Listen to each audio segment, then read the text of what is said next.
What's up, y'all? So I took a walk, took my dog out. We went out by the water, um,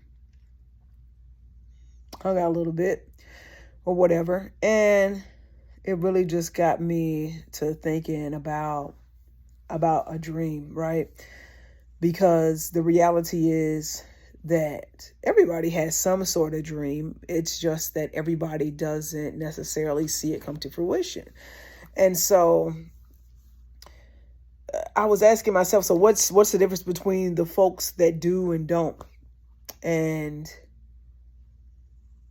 I mean, the gap is the action, right? Because everybody can have a dream, but if you're not doing anything to achieve that dream, it's unlikely to happen, right? So, like for example, I started, I learned about trading, a long time ago. It really was more just investing, right?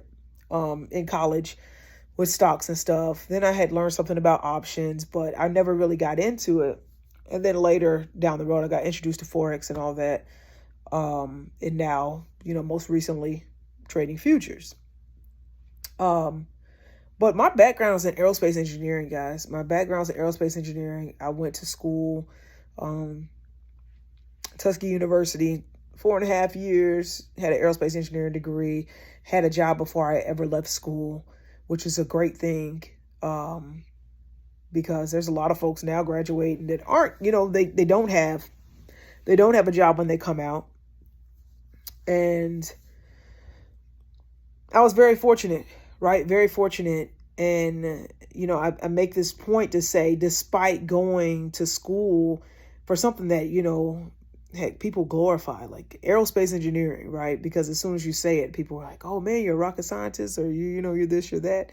And I appreciate those accolades and things, but I never was really happy with it. And so that's why I'm talking about the dream part, right? Because I knew I wanted to go to school, and I kind of picked the major, out of my ass. I did go back to school for computer science.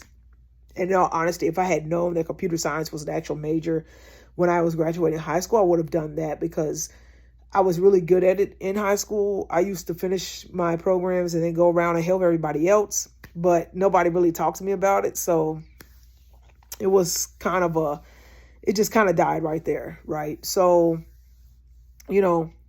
fast forward, I did go back to school, got a computer science degree, but by then it's like you start getting so far removed, man. You start getting so far removed, and I really started getting to this point where I'm like, I don't want to program, but I've always been involved in tech for years, well over a decade. I've been involved in tech, building sites, applications, really running the development teams. Of course, I've done a lot of work myself, experience with WordPress, stuff like that, but not to get off track, but my most recent experiences have been running the projects and teams that build, software, applications and things of that nature. But regardless, there still has always been this burning desire, right, to trade and just invest and build businesses, right? And so my challenge to, everybody is, what is that thing that keeps just festering, right? It just keeps sitting in your stomach, in your mind, in your thoughts. You're always thinking about it. You're very passionate about it. What is that thing? Because that dream of yours, right, can be reality. And it doesn't mean that, okay, I'm quitting my job and I'm going out here and making it happen. I'm not saying that, right? Because I do understand that people have families and responsibilities, obligations that they need to take care of. And so do that. I mean, use if your dream could be a different position, right? It could be a different career or whatever the case may be. And if that is, right, what can I do to set myself up? Do I need more education? Is the place that I'm currently working at, are they able to satisfy my educational needs and take care of that cost for me? If so, let me do that, right? So that I can set myself up to realize that dream. what I'm trying to get you to start doing is thinking about what actions can I take to get me closer to my dream, right? So I was reading a post and it was asking, okay, it was for women directly. They were asking if women that are making six figures or more, like what are you doing currently? And there was a lady, she said she started out as a cashier at Taco Bell, and she now is like a VP or VP level, something like that. I can't remember exactly what the role was, but the point I'm making is she got her foot in the door and she went and she got as much experience as she could, and she learned that business, starting as a cashier and to work her way up into to a leadership role, to C-suite level status. Like, that's powerful. And that says that the difference, because somebody could say, oh, I could never be that, right? I don't have the skills. I don't have the qualifications. I don't have whatever. Somebody will say something like, I would never be that. And the reality is that you have snuffed out your own light.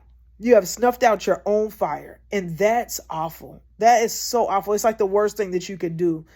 Instead of doing that, you got to look and say, what can I do? And it's not going to happen overnight, right? I know that you see things as though they happen overnight. You see these people out there and they're living the life of their dreams. They're traveling every month, and they drive the latest cars and got on the most expensive items, all these different things. All these things they're showing you, but you don't know their story. You don't know how they got there, and you don't even know if that's real, right?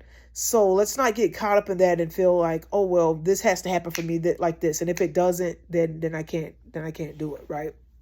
That's what I don't want you to do. So I want you to figure out, what is the action that you can take that's going to get you closer to your dream, to realizing that, right? So to continue on this path, so we talked about, if it's a job or something, right? But what if it's starting a business? What if you want to start a business? Okay, so what can I do? What can I do? First off, if you are currently employed, you're going to use that job as an investor. So essentially, that job, just say that job is investing in my business, right? You're going up and you're showing up every day. You're giving them value. They're giving you value, right? So you're going to take those funds and we're going to invest them. We're going to invest them into ourselves, right? We're going to invest them into our business, and we're going to grow that business, whatever it is, right? So we need to look at that job as a tool, not as something that is hindering us. Now, if it's something that's mental, right? Because for me personally, the career that I was in, it was impacting me mentally, and it wasn't good for my mental health. And I had to step away. I had to make a decision at that time. Like, am I going to try to stick this out, or am I going to leave so that I can be mentally and emotionally sound? And so that was what was most important to me, because if I couldn't be that, like, the money didn't matter. It didn't matter. So, my initial jump was more so for my health, my benefit. But the reality is, if you're able, you stay there and you use that job as an investor. Like, look at that as your first investor. And if it's trading, realize that trading, when you're dependent on it and you're learning, it doesn't go together. It doesn't go together, right? So it's like, make sure you have another source of income that is coming in before you go off on a limb of only trading, right? If trading is going to be your primary source of income, make sure you got everything together, right? You've got some money stashed, and because you just don't want to cause unnecessary stress for yourself, because it's already enough of a challenge to be in the market, right? And look at the movement and not allow yourself to be psyched out and different things, right? So I encourage you to make sure that it is something that you're working on on the side. Give it as much time as you can, right? Like sleepless nights, whatever. Give as much time as you can, but make sure that while you're building your confidence and you're defining your edge and your strategy and all that, make sure that you have some type of other income coming in so you don't have to worry about that level of stress during that growth period, right? And then once you get to that point where you feel good and comfortable, then okay. I mean, like if you're young, let's say you're young and, you're in school, you're a student or whatever, and you have the ability to really just focus on it, do it, man. If you could do it young, like some of the things I've learned now. If I knew them when I was younger, I would be so much farther along, but can't get caught up in that, right? So every lesson I've learned along the way, however long it's taken me to get it, was important and valuable. And I know that. And you should know that too. So don't get caught up with, oh man, if you're 45 and you feel like you haven't made it and you don't know what it is yet or whatever the case may be. Like, don't get caught up in that. Don't beat up yourself, because the reality is, everybody's trying to figure this thing out, man. Everybody's trying to figure this thing out. And the goal is for you to continue with the action. Do not give up. And, just be persistent, right? Persistent, consistent, and take massive action.